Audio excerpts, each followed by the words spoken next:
zilinden, hakkı sordu her bir işinden.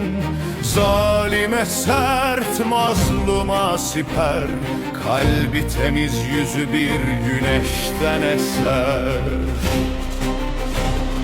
Turan'a yol açan kutlu han, her hükmünde terazisi kuran.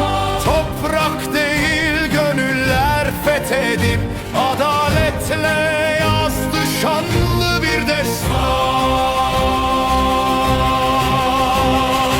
Büyük Sultan Alparslan, adınla titrer her meydan. Malazgirt'te açtın kapı ezelden ebed, Türk'ün yurdu bu vatan.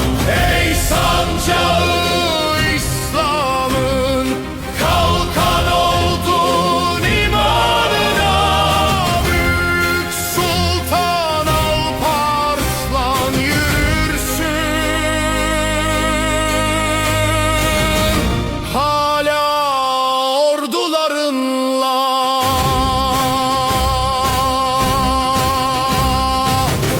Malazgirt'te saf saf durdular, dua ile kılıç kuşandılar. Ölürsem kefen bu diye giydi beyaz gömleğini. Yürüdü saflara.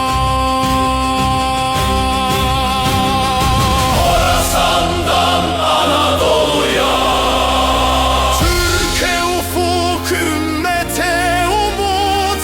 Türkmen dağında uyur bedenin, ruhun gezer er atlıyla. Her tekbirde yankı bulur. Büyük Sultan Alparslan, adınla titrer her meydan. Malazgirt'te açtın kapı ezelden ebede,